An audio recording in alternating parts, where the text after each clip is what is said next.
Hi friends, ഇന്ന് നമ്മൾ റെഡിയാക്കി എടുക്കുന്നത് ഒരു ചക്കപ്പഴം ഷെയ്ക്കാണ്. ചക്കപ്പഴം വീട്ടിലുണ്ടെങ്കിൽ വീട്ടിലുള്ള ഇൻഗ്രീഡിയൻസ് ഒക്കെ വെച്ചിട്ട് മിനിറ്റുകൾക്കകം തന്നെ നമുക്ക് ഈ ഒരു കിടിലൻ ഷെയ്ക്ക് റെഡിയാക്കി എടുക്കാവുന്നതാണ്. അപ്പോൾ നമുക്ക് ചക്കപ്പഴം ഷെയ്ക്ക് എങ്ങനെയാണ് ഉണ്ടാക്കുന്നതെന്ന് നോക്കാം. അപ്പോൾ ഞാനിവിടെ ഒരു 15 ചുള കുരുവൊക്കെ കളഞ്ഞിട്ട് എടുത്ത് വെച്ചിട്ടുണ്ട്. വരിക്ക ചക്കപ്പഴമാണ് എടുത്തിട്ടുള്ളത്. ഇത് നമുക്കൊരു മിക്സിയുടെ ജാറിലേക്ക് ഇട്ട് കൊടുക്കാം.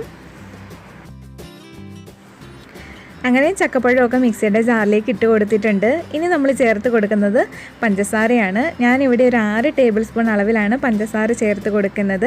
നമ്മൾ എടുക്കുന്ന ചക്കപ്പഴത്തിൻ്റെ മധുരത്തിനനുസരിച്ച് പഞ്ചസാര ചേർത്ത് കൊടുക്കുന്നതിൽ മാറ്റം വരുത്താം. മധുരം കുറവുള്ള ചക്കപ്പഴമാണെങ്കിൽ കുറച്ചും കൂടി പഞ്ചസാര ചേർത്ത് കൊടുക്കണം. ഇനി ഇതിലേക്കൊരു 1/4 ടീസ്പൂൺ അളവിൽ ഏലക്ക ചേർത്ത് കൊടുക്കാം. അടുത്തതായിട്ട് ചേർത്ത് കൊടുക്കുന്നത് നല്ല കട്ട പാലാണ്. 1/2 ലിറ്ററാണ് ഞാനിവിടെ എടുത്തിട്ടുള്ളത്. അതിൻ്റെ പകുതി ഇതിലേക്ക് ഇട്ട് കൊടുത്തിട്ട് ആദ്യം ഇതെല്ലാം കൂടി നന്നായിട്ടൊന്ന് അടിച്ചെടുക്കാം. അങ്ങനെ ചക്കപ്പഴവും പാലും പഞ്ചസാരയൊക്കെ നന്നായിട്ട് അടിച്ചെടുത്തിട്ടുണ്ട്. ഇനി നമുക്ക് ബാക്കിയുള്ള പാലും കൂടി ചേർത്ത് കൊടുത്തിട്ട് നന്നായിട്ട് ഒന്നും കൂടി ഒന്ന് അടിച്ചെടുക്കാം.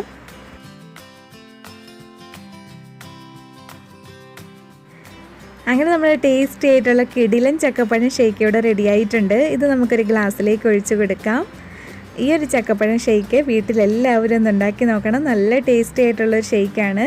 അതോടൊപ്പം ഈ വീഡിയോ ഇഷ്ടമായാൽ ലൈക്ക് ചെയ്യാനും പിന്നെ നമ്മുടെ ചാനൽ ഇതുവരെ സബ്സ്ക്രൈബ് ചെയ്യാത്ത കൂട്ടുകാരുണ്ടെങ്കിൽ ആ സബ്സ്ക്രൈബ് ബട്ടൺ ഒന്ന് ക്ലിക്ക് ചെയ്യാനും തൊട്ടടുത്തുള്ള ബെല്ലൈക്കൻ കൂടി ഒന്ന് ഇനേബിൾ ചെയ്തിട്ട് ഓൾ എന്ന ഓപ്ഷൻ പ്രസ് ചെയ്യാനും കൂടി മറക്കല്ലേ.